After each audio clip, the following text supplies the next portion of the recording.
Shalom, selamat pagi adik-adik. Kita bertemu lagi di dalam renungan firman Tuhan untuk anak sekolah minggu. Apa kabar adik-adik hari ini? Semoga kabar kita semuanya di dalam keadaan yang baik ya, selalu sehat dan diberkati oleh Tuhan. Amin. Mari kita berdoa bersama-sama untuk firman Tuhan yang akan kita dengarkan nanti. Ayo sikap doa yang baik ya. Tuhan Yesus, terima kasih, kami bersyukur kepadamu karena hari ini kami boleh bangun dalam keadaan tubuh yang sehat. Saat ini Tuhan, kami akan mendengarkan firman Tuhan. Biarlah firman itu yang akan selalu menuntun kehidupan kami. Dalam nama Tuhan Yesus kami berdoa mengucap syukur. Haleluya. Amin. Adik-adik, firman Tuhan hari ini kita ambil di dalam kitab Kejadian pasal yang ke-40 ayat 1 sampai ayat yang ke-23. Mimpi juru minuman dan juru roti. Saat ini Yusuf masih ada di dalam penjara, namun Yusuf disertai oleh Tuhan. Kepala penjara sangat mengasihi Yusuf dan kemudian memberi tugas kepada Yusuf untuk mengurus semua tahanan yang ada di dalam penjara. Suatu hari, dua tahanan baru datang ke penjara. Mereka adalah juru minuman dan juru roti Raja Firaun. Tentu saja keduanya masing-masing telah melakukan kesalahan yang membuat Raja sangat marah, yang membuat mereka berdua berakhir di dalam penjara ini. Di dalam penjara, tempat mereka ditahan, juru roti dan juru minuman ini bertemu dengan Yusuf karena mereka ditempatkan di dalam penjara yang sama. Pada suatu hari, kedua tahanan baru itu bermimpi dan mereka tidak tahu apa arti dari mimpi mereka itu. Karena terus memikirkan arti dari mimpi itu, akibatnya mereka terlihat gelisah dan bersedih. Tentu saja Yusuf melihat perubahan sikap mereka berdua. Yusuf melihat keduanya nampak sangat bersedih. Apa yang terjadi? Mengapa kalian tampak sedih seperti ini? Kata Yusuf. Jawab mereka, kami berdua bermimpi, tapi kami tidak tahu apa arti dari mimpi kami itu. Itulah yang membuat kami gelisah dan tampak sedih.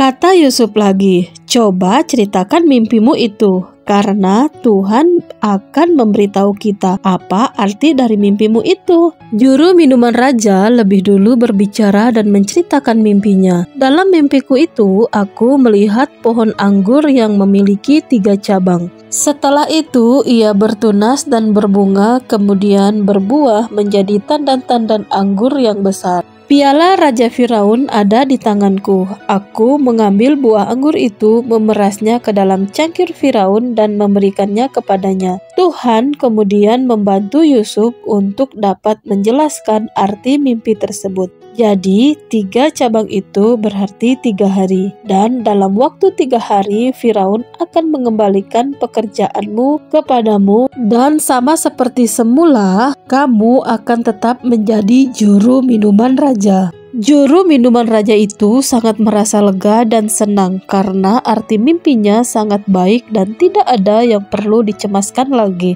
Kemudian Yusuf berkata, tolong ingatlah aku saat keadaanmu telah baik nanti. Ceritakanlah kepada Raja Firaun tentang diriku, karena aku dibawa paksa dari tanah orang Ibrani, dan aku juga tidak melakukan satu kesalahan pun yang membuat aku pantas berada di dalam penjara ini. Juru roti mendengar bahwa arti dari mimpi juru minuman itu sangatlah baik.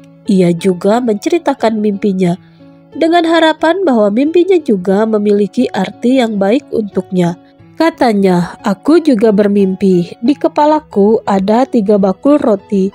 Di keranjang yang paling atas ada segala macam makanan untuk Firaun, buatan juru roti. Tetapi burung-burung memakannya dari keranjang yang ada di atas kepalaku itu. Yusuf, apakah engkau kira-kira tahu apa arti dari mimpiku itu? Setelah Yusuf mendengar mimpi juru roti itu, Yusuf mempunyai kabar buruk untuk juru roti itu, karena 3 keranjang itu berarti 3 hari lagi. Dan dalam 3 hari ke depan, Firaun akan mengangkat kepala juru roti itu dan akan menggantungnya di sebuah tiang yang sangat tinggi, dan burung-burung akan memakan daging tubuhnya. Dan benar adik-adik, 3 hari kemudian adalah hari ulang tahun Raja Firaun. Raja mengadakan pesta besar untuk hari ulang tahunnya itu, dan Raja mengundang pejabat-pejabat kerajaannya. Atas permintaan Firaun, kedua orang itu, yaitu juru roti dan juru minuman Raja, dikeluarkan dari penjara untuk menghadap Raja dan seluruh tamu undangan Raja yang hadir dalam pesta ulang tahun Raja. Firaun mengampuni kesalahan juru minuman itu dan mengembalikan pekerjaannya. Tetapi nasib juru roti tidaklah sebaik nasib juru minuman. Kesalahannya tidak diampuni. Seperti kata Yusuf, Firaun memerintahkan juru roti itu untuk dihukum dan digantung pada sebuah tiang. Demikianlah burung-burung datang untuk memakan daging juru roti itu. Namun sayangnya, ketika juru minuman itu kembali melakukan pekerjaannya, dia sungguh-sungguh melupakan Yusuf. Ia tidak pernah mengingatnya dan tidak memberitahu Firaun tentang penderitaan Yusuf yang masih tertinggal di dalam penjara. Adik-adik, hari ini kita sudah mendengar kisah Yusuf di dalam penjara. Pertama, Yusuf dijual menjadi budak. Kemudian Yusuf difitnah dan akhirnya dimasukkan ke dalam penjara. Sekarang ia telah membantu orang, namun orang tersebut telah melupakannya. Padahal ia membantu dengan sangat tulus. Yusuf pasti kecewa karena juru minuman itu melupakannya dan tidak membantunya untuk segera keluar dari penjara itu. Ternyata Yusuf tidak kecewa dan sakit hati kepada juru minuman itu. Kenapa? Karena Yusuf percaya kepada Tuhan. Yusuf tetap melakukan tugasnya dengan baik. Jadi adik-adik, kita juga harus belajar dari sikap Yusuf yang kuat ini. Tidak mudah kecewa dan sakit hati, tetapi tetap terus berharap kepada Tuhan. Manusia bisa melupakan kita sekalipun kita sudah berbuat baik dan menolong mereka. Tetapi Tuhan tidak pernah melupakan kita. Amin firman Tuhan. Mari kita berdoa. Tuhan Yesus, terima kasih untuk firman-Mu. Hari ini kami belajar dari Yusuf yang sabar dan kuat. Sekalipun dilupakan, kami percaya Tuhan, Engkau tidak pernah melupakan kami. Sekalipun kami sering melakukan kesalahan di hadapan Tuhan. Tanamkanlah firman-Mu ini di dalam hati kami. Di dalam nama Tuhan Yesus kami berdoa. Haleluya. Amin.